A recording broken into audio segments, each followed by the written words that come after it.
Na aula anterior, a gente falou sobre função constante e função linear, que são, podemos dizer assim, uma variação, talvez, da função afim, que seria uma função mais geral, aquela definida que a gente vai tratar na aula seguinte, melhor, né?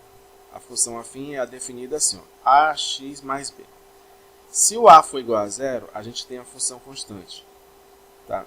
Se o b for igual a zero e o a igual a 1, a gente tem a função identidade. Se o a for diferente de 1 e evidentemente diferente de 0, a gente vai ter a função linear que a gente vai tratar hoje em algumas situações de física, né, da ciência da natureza chamada física. Mas por que fazer gráfico? Por que isso é importante? Primeiro, facilita a visualização dos dados. Facilita a interpretação dos dados. Eu não sei se você já tentou fazer medições, mas quando a gente tenta fazer medições, a gente vai encontrar resultados assim, ó.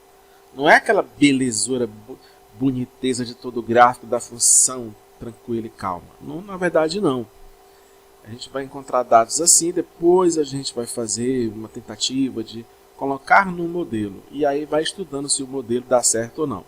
Isso é para física, engenharia, economia, biologia, estatística e qualquer ciência natural e exata. Tá?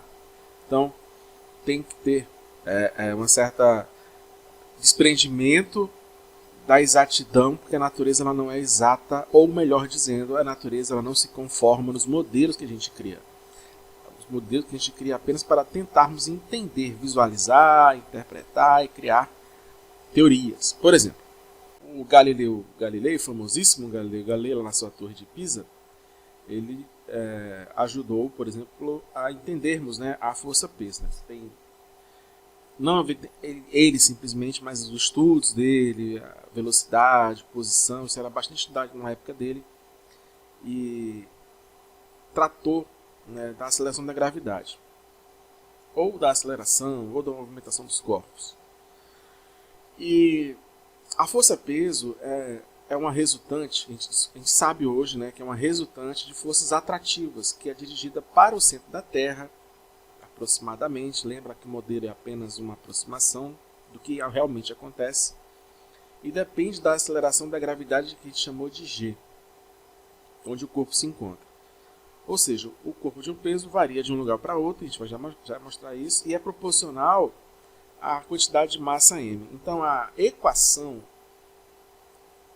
que mostra isso é essa daqui, ó, né? Se a gente for pegar e colocar isso em termos de função, é isso aqui. Peso depende da mudança de m, normalmente, eu vou explicar já porquê. E x aqui é o nosso m, e g é o nosso a. Tá na ordem aqui invertida, por uma questão de costume, mas normalmente, em questões do ensino médio principalmente, né, é a quantidade de massa que muda. Mas esse a também pode mudar. Evidentemente, para a maioria das questões que você vai resolver na vida, vai ter, ou vai dizer que é 9,8 metros por segundo ao quadrado, G, ou vai dizer que é 10 aproximadamente, para facilitar. Então, esse é um caso aqui que a gente pode aproximar a realidade a uma função linear. Tá? Mas por que aproximar? Porque, só um comentário antes de passar para a próxima. Eu vou ter que apagar isso. Olha só, a gente pode também tratar a gravidade, né, só um comentário a mais, como a existência de um campo gravitacional. E aí você tem um corpo com a quantidade de massa m, e essa quantidade de massa m está em um campo de gravidade, que aqui está a nossa figura, né? Tem um corpo aqui em torno de um campo gravitacional massivo que é originado pela massa da Terra. Tá? Então, quando você coloca um corpo sobre ela, surge neste corpo uma força P.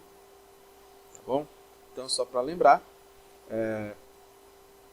só para deixar aqui do lado, para depois ficar salvo, é AX, onde o X normalmente é a quantidade de massa e o valor constante normalmente é G.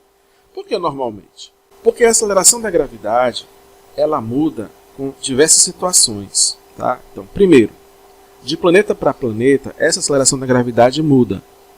Olha, Mercúrio é 3,6, Vênus é 8,7, a nossa Terra é 9,8, Júpiter tem a maior atração gravitacional, 25, a Lua tem a menor atração gravitacional nesta tabela, evidentemente, tá? E todos são dados em metros por segundo ao quadrado. Por quê? Porque tem a ver com velocidade e a variação da velocidade. Lembre-se, a aceleração é uma variação de velocidade. Variação de velocidade. O que significa isso? Que um corpo ele vai ficando mais veloz ou menos veloz de acordo com a ação de uma força chamada força peso. Tá? Mas muda só em relação ao corpo da Terra? Não. Na própria Terra existem diferentes ações do campo. É maior nos polos e menor no Equador. Quando a latitude é 0, é aproximadamente 9,78. Quando a latitude é 90, ou seja, se a latitude é 0, está aqui. Se a latitude é 90, está lá em cima. Tá? É 9,83.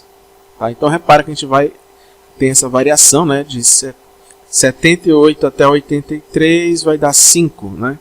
Ou 0,5 metros por segundo, aproximadamente, dessa variação, esse delta. E também muda em relação à altitude. Tá? Então, se você está na altitude, está aqui assim, bem 9,8, bem aqui. Vamos dizer que você está aqui no Polo Norte. Tá? 9,8 a 50 graus, onde tá a galerinha aqui, ó. Esse pessoal aqui, 50 graus, tá aqui, ó, esse pessoalzinho aqui. Esse pessoal aqui, eles sentem sobre eles uma ação da aceleração da gravidade. Vou botar vetorial para indicar que tem sentido, né? Quanto é que está aqui? Eu escolhi 9,811, tá? Então repara que nesse ponto aqui é onde a gente fala bastante. Tá? Então essa região daqui para cá é a região sudeste, e essa região daqui para cá até 60, sei lá, aqui é a região ali onde fica a Europa, Estados Unidos e tudo mais, que é onde o pessoal começou a medir as situações. Então há uma aproximação aí do valor, tá? Para 9,81. Para cá vai ficar 9,83, aqui no meio vai ficar 9,78, tá? Então tem essa pequena variação de acordo com a sua latitude. E, como eu falei, em relação à altitude, se você está aqui 9,81, né? Se tem alguém aqui no sudeste, no centro-oeste, aqui nessa região, vai sentir 9,81, e se ela estiver afastada, estiver na posição, sei lá, a 1000, tá? Vai sentir 7,33. Se for a 10 mil quilômetros, vai estar 1,49 aproximadamente o valor da Lua, né? A 9 mil quilômetros de altitude é igual à Lua. Tá? 9 mil quilômetros de altitude. Então, se você estiver um satélite a 9 mil quilômetros, você vai sentir exatamente o campo gravitacional, a aceleração da gravidade. Às vezes usa até como sinônimo isso, aproximadamente da Lua, tá bom? Então é interessante saber isso, porque nós tratamos a aceleração da gravidade constante, por isso que dá para aproximar da função linear, mas ela não necessariamente é constante, nem a quantidade de massa, né? Nem a quantidade de massa. Na verdade, os dois variam, mas de acordo com a situação, a gente facilita a vida da gente não fazendo essas variações, tá bom?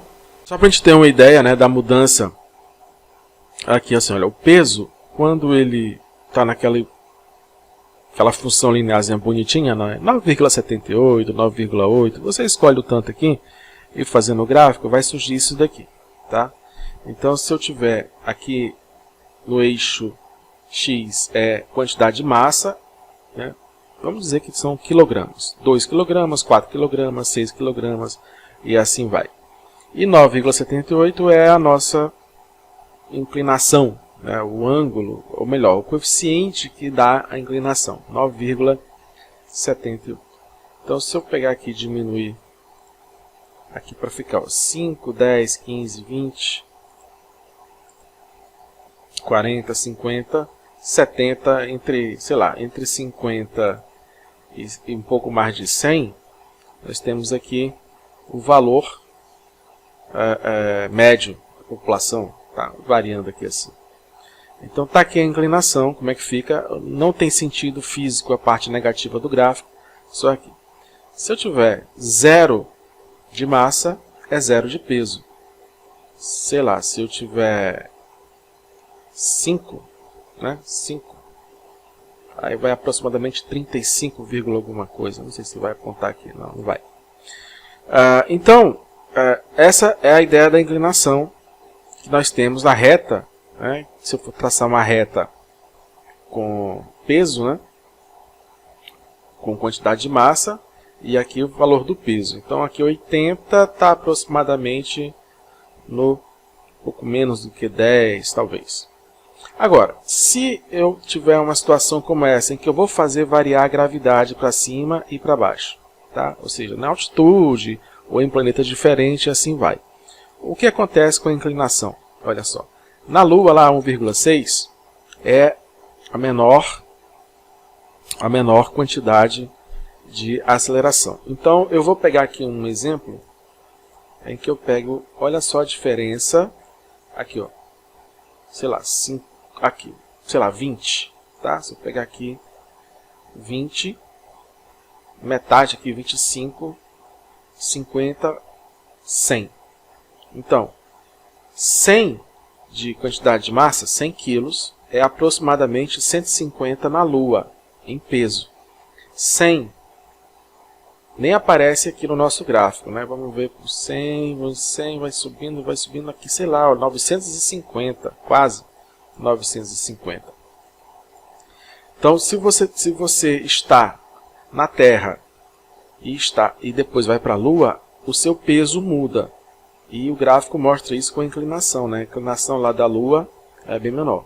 Agora, olha só aqui se eu vou para o planeta com a maior aceleração da gravidade, 25,9. Aí, olha, o mesmo 100, a gente vai subir aqui, ó, na linha do 100. Olha que maluco. Está aqui, chegou aqui em torno de 950. Já lá para o Júpiter, vai ficar, sobe, vai embora, e não chegou ainda. Estamos chegando a aproximadamente 2.500. Então, olha só a diferença, né? 2.500, no caso, newtons, porque é força dada em newtons. Mas aí é a força-peso. A sua quantidade de massa mudou? Teoricamente não, você está na mesma média lá dos 100, 90, 70, depende da sua quantidade de massa. Mas, de acordo com a situação da aceleração da gravidade, muda o seu peso. E é isso que mostra o gráfico, tá? Para situações distintas de aceleração da gravidade. Então, o gráfico ele vai nos ajudar, por exemplo, a visualizar isso, né? Quando eu vario, olha só, estou variando aqui para o menor valor e para o maior valor do nosso intervalo, Lua, Júpiter, e temos isso. A mesma coisa seria, por exemplo, para fazer isso lá para altitude ou para latitude, tá? Então, quanto menor for o valor de G, ou seja, coeficiente angular, o ângulo aqui entre a curva gráfica, a reta, e o eixo da abscissa é menor. Se eu aumento esse coeficiente angular, fica maior, tá? Então, essa é a nossa variação. Acho que aqui dá para fazer, ó. Aumento, diminui. Aumenta, diminui. Tudo bem? Compreendeu um pouquinho mais? Vamos para frente.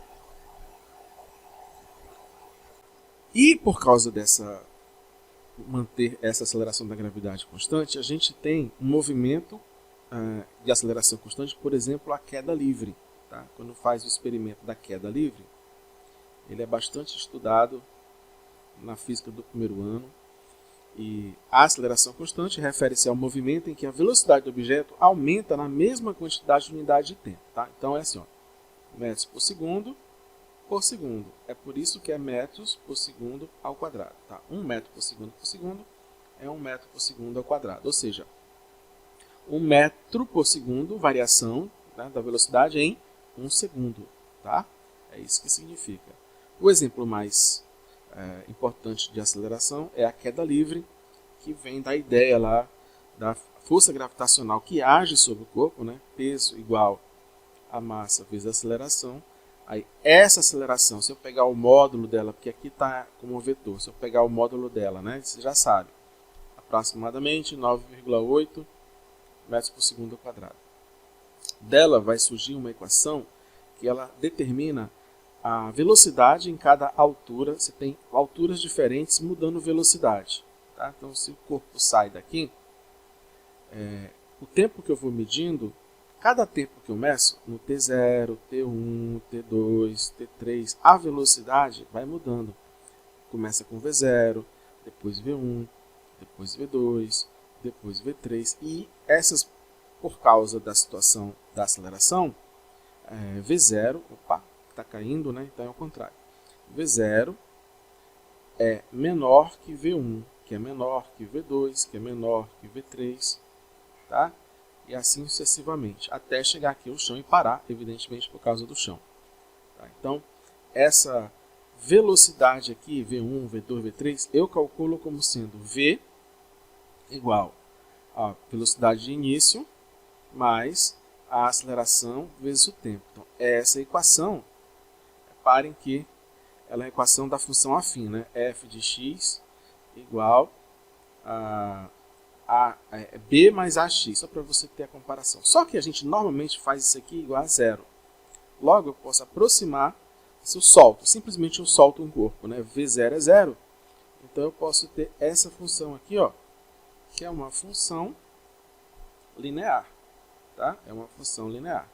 É por isso que a gente chama isso. Ou eu posso dizer assim, que a variação da velocidade, ΔV também, é uma função linear na queda livre, tá? Então, um ou outro é importante. Então, se eu colocar aqui, ó, o ΔV é igual a AT, tá? Aí você sabe que a variação, esse delta aqui é a variação. Esse aqui é a velocidade no ponto e esse aqui é a variação. Então, faz um ou outro. Se você considerar V0, para V0 igual a 0 metros por segundo. Por isso, tá bom? Olha só que a gente vai de uma situação experimental, né? Força elástica. A força elástica é um dos efeitos, né, da aplicação de forças que ela deforma uma mola, né? Então, em estática, parte da física que estuda as condições de equilíbrio dos corpos, a análise da relação força e deformação é fundamental para o dimensionamento de estruturas e para a escolha de materiais mais adequados para os diversos tipos de esforços, como tração, compressão, flexão e torção. Deixa eu dar um exemplo. Se você vai construir um edifício, você tem que considerar que existem diversos tipos de forças agindo, tá? E não sei se você reparou, nenhum edifício é construído só de concreto ou só de metal, tá? Um edifício, normalmente, tá? Normalmente. Às vezes tem concepções aí arquitetônicas que mudam isso, mas normalmente é isso. Por quê? Porque a junção do concreto mais o metal, ele protege, juntos eles agem para diminuir esses problemas aqui de tração, compressão, flexão ou torção. Por exemplo, em situações de terremoto, de batida, ou da própria estrutura, do peso da estrutura. Tá? Então, existe aí um estudo de deformação que tem a ver com força elástica, por exemplo. Tá? Então, em 1660, o inglês Robert Hooke descobriu experimentalmente, olha só que interessante, que dentro de certos limites, a deformação de um corpo certos limites, tá? Não só para todos. A deformação de um corpo é diretamente proporcional a forças exercidas sobre ele. O que quer dizer isso? Vou pegar um exemplo aqui. Vou pegar uma mola e vou deformar, e sobre ela age uma força restauradora chamada força elástica. Essa é a ideia, né? Força elástica 1, força elástica 2 e força elástica 3. Por quê? Porque força elástica ela vai ser proporcional à diferença dessa posição aqui, ó. Essa diferença aqui que está sendo mostrada está dizendo o seguinte: quando x igual a 0 é 0, quando é 1 é 50, a força, quando é 2 centímetros é 100 a força, e quando é 3 centímetros é 150. Ou seja, F1 é menor que F2, que é menor que F3, e que F a gente chama de proporcional essa deformação, chamar de x, tá? Deformação é x. Deformação, essa mudança aí da mola. Tá. E aí, para fazer a equação, fica assim, ó, kx. Tá? Então, você já está identificando a função linear aí. Dessa tabela aqui, claro que não é uma tabela bonitinha, lembra lá, né? Que a tabela é bem... Se você for tentar fazer isso com um dinamômetro, um monte de coisa, você não vai encontrar valores bonitinhos, mas você vai encontrar coisas aproximadas. Então, o Huck lá, ele foi fazendo as medições e notou um negócio assim, notou um certo padrão. Esse padrão aqui, ele conseguiu estabelecer essa relação aí de uma proporcionalidade linear, né, entre a força elástica e a deformação da mola. É o caso aqui em aparece. Então, tá aí o gráfico. E a gente pode, por essa situação aqui, ter essa função, né, 50x. Tá? Para 1 é 50, para 2 é 100, para 3 é 150. Isso é indefinido? Não, tem limites. Tá? Tem limites. E a mola, ela aguenta até um certo ponto. Um prédio consegue ser deformado até um certo ponto, depois disso ele cai. Então, é isso aí. Para encerrar, vamos fazer um pequeno exercício aqui, só para fazer uma aplicação, né, mais usual aí de prova, de concurso. Um automóvel passa por um ponto A dirigindo-se ao ponto B, distante 33 km de A. A função que mede a distância S do automóvel ao ponto A em quilômetros em função de T em horas é isso aqui. Está aqui a função. Que função é essa? Uma função linear, né? É uma função f de x igual a x. Quem é o nosso f de x aqui? É o S de t. Quem é o nosso A? É o 120. Quem é o nosso x? É o t. Tá? Então, é essa função linear. Tá? Então, a situação física é um automóvel que sai de A a um ponto B. A distância total entre um e outro é 33 km. E está aí. Quais são as variáveis do problema? Então, as variáveis do problema é o seguinte. O que muda? Muda o tempo e muda a posição. Então, de acordo com a posição, eu vou mudar, né, S1, S2, S3 no tempo 1, no tempo 2, no tempo 3. Então, variou o tempo, variou a posição. Tá? Então, tempo é a variável e S, que depende do tempo, também é a variável. Aí tem nomes especiais para essas variáveis. Essa daqui, como ela vai passando, o tempo decorre, o tempo dura. Então, ela fisicamente é a variável independente. E a posição, ela depende do tempo. Então, por isso que ela é chamada de variável dependente. Tá? Aí, olha só como é aqui a situação da equação. Por que ela é importante? Da lei de formação. Aqui está em horas e fala o seguinte. Após 30 minutos, ou seja, meia hora de ter passado por A, a que distância o automóvel está? Então, como eu tenho a função S em relação ao tempo, ela me dá a posição. Se fala aqui 30 minutos, ou seja, 30 minutos, ou seja, meia hora, né, ou 0,5 hora, você que escolhe, você pode localizar o objeto. Isso é o poder da física, né? Antigamente, o pessoal não tinha esse tipo de cálculo, era mais difícil. Onde está fulano? Eu não sei. Eu tenho que conhecer, eu tenho que estar lá para ver. Mas com a física e a matemática ajudou a gente a estimar muito melhor. Tá? E aqui eu transformei de 30 minutos para hora porque o tempo é dado em hora. Então, meia hora. Isso é uma regra de 3 que você pode usar. Tá? Uma hora 60 minutos, 30 minutos, x. Aí você calcula aqui 30 minutos. Decorrido 30 minutos, meia hora. Tá? Então, o tempo vale 0,5 ou meio. Aí, olha, S de meio, né? S de meia hora, ou S de 30 minutos, é igual a 120. Substitui aqui, então, 0,5 ou 1 sobre 2, tá?